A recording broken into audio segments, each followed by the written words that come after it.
British వారు మీరు నిజంగా మా కోసం వచ్చినటువంటి I, Jessica Pagadala. Praise the Lord, everyone. I am Praveen Kumar Pagadala's older daughter.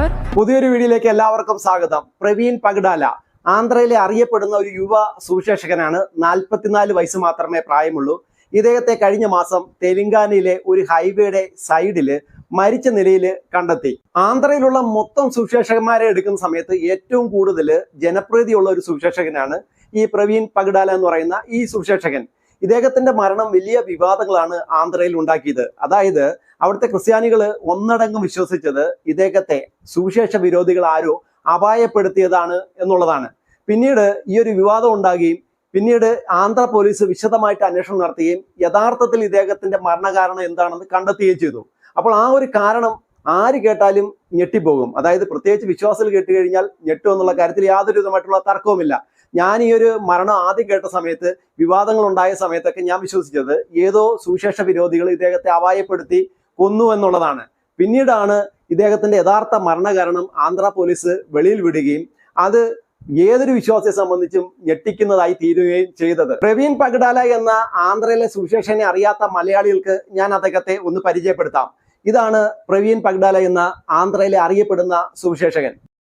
British వారు మీరు నిజంగా మా కోసం వచ్చినటువంటి కాళీమాత లాంటి వారు, మీరు ఈ ముస్లింల నుంచి మమ్మల్ని రక్షించడానికి వచ్చినటువంటి దేవుడు. ഇദ്ദേഹത്തിന്റെ മരണത്തിന് ശേഷം ഇദ്ദേഹത്തിന്റെ ശവസംസ്കാര ചടങ്ങിനോടനുബന്ധിച്ച് ഇദ്ദേഹത്തിന്റെ ഭാര്യ സംസാരിക്കുന്നത് നമുക്കൊന്ന് കേൾക്കാം. I, Jessica Pagadala, wife of Praveen Kumar Pagadala.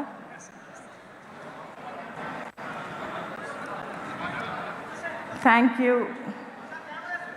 My deepest gratitude that everybody is standing for my husband.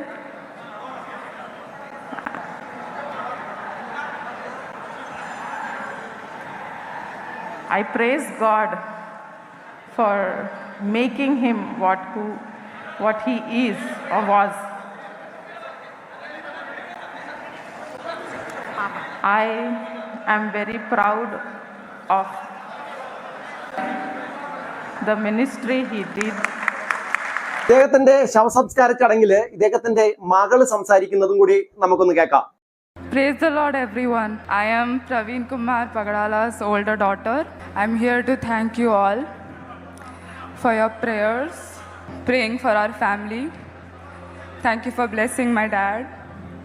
Will take part in the ministry in the future too. Thank you. ഇദ്ദേഹത്തിന്റെ ശവസംസ്കാര ചടങ്ങുമായി ബന്ധപ്പെട്ട് വലിയ കോലാഹലങ്ങളാണ് ആന്ധ്രയിൽ ഉണ്ടായത്. ഇദ്ദേഹത്തിന്റെ ശവമഞ്ചം വഹിച്ചുകൊണ്ട് വലിയ പ്രതിഷേധങ്ങൾ, അതായത് ആയിരക്കണക്കിന് ആളുകൾ പങ്കെടുത്ത് റോഡിലൂടെ വലിയ പ്രതിഷേധം സർക്കാരിനെതിരെ അവര് രേഖപ്പെടുത്തുകയും ഇദ്ദേഹത്തിന്റെ ഭാര്യയുടെയും ഇദ്ദേഹത്തിന്റെ മക്കളുടെയൊക്കെ അനുഭവ സാക്ഷ്യങ്ങൾ മറ്റുള്ളവരുടെ കണ്ണ് നനയിക്കുകയും ചെയ്തു.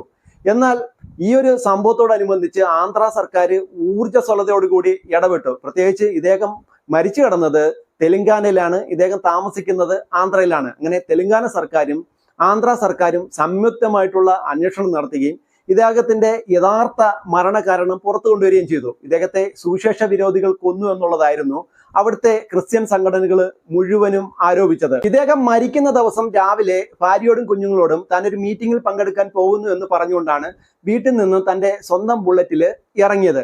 അതിനുശേഷം നേരെ ഇരുട്ടിയിട്ടും തിരിച്ചു വരാത്തതിനെ തുടർന്ന് ഇവർ അന്വേഷണം നടത്തുകയും ഒടുക്കം പോലീസിൽ പരാതിപ്പെടുകയും ചെയ്തു.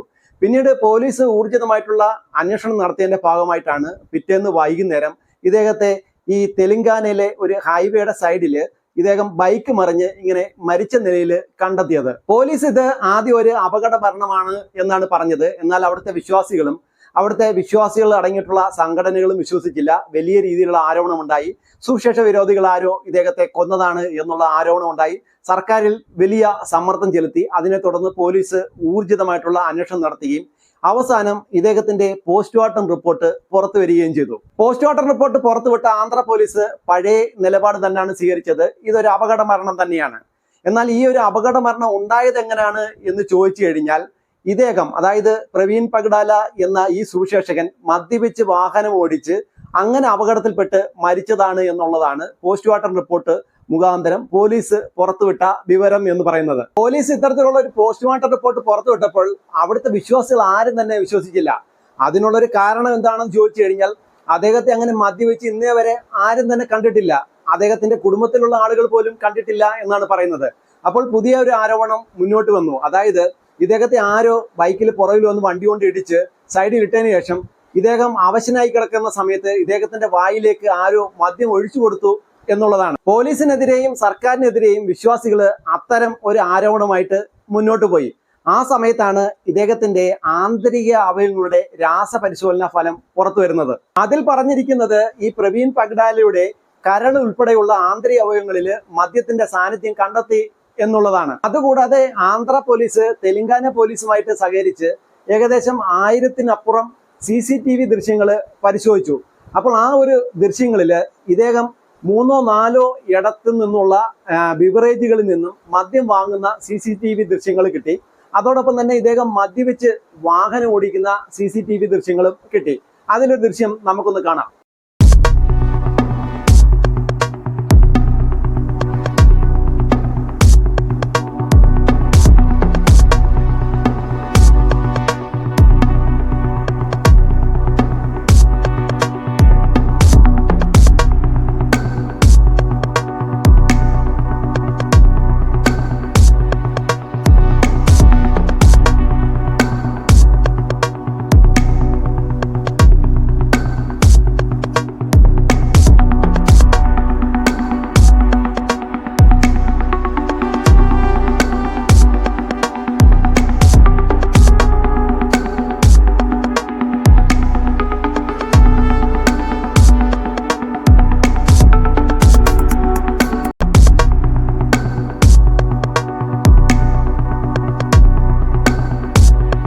അതുകൂടാതെ വിവിധ ബിവറേജുകളിൽ നിന്നായിട്ട് ഇദ്ദേഹം മദ്യം വാങ്ങിക്കുവാൻ വേണ്ടി ഗൂഗിൾ പേ ആണ് ഉപയോഗിച്ചത്.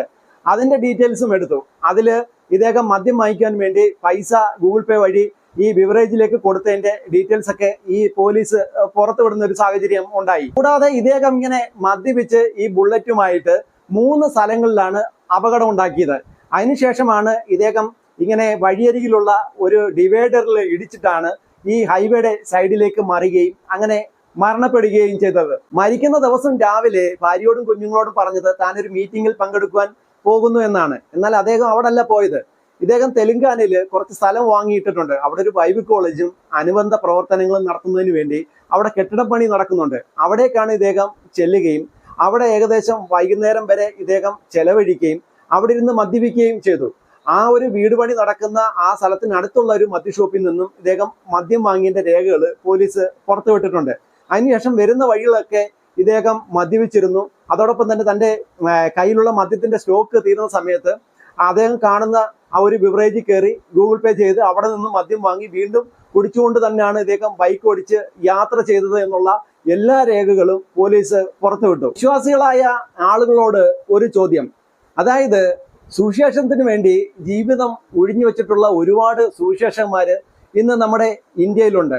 അപ്പോൾ അവരെയൊക്കെ നമ്മൾ പരിശോധിക്കുന്ന സമയത്ത് അവരൊന്നും വലിയ സമ്പന്നതയിലൊന്നും അല്ല.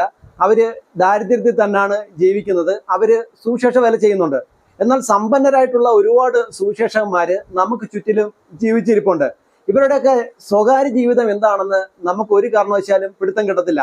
ഇവര് നല്ല വെള്ള ഡ്രസ്സുകളൊക്കെ ധരിച്ച് നല്ല ഡ്രസ്സിങ്ങിൽ സ്റ്റേജിൽ വരുന്നു, നല്ല രീതിയിൽ സുവിശേഷം പ്രസംഗിക്കുന്നു, അവര് നല്ല രീതിയിൽ ജീവിതം നയിച്ചു പോകുന്നു. അപ്പോൾ അവരുടെ സ്വകാര്യ ജീവിതം നമുക്ക് ഒരു കാരണവശാലും മനസ്സിലാക്കുവാൻ സാധിക്കത്തില്ല.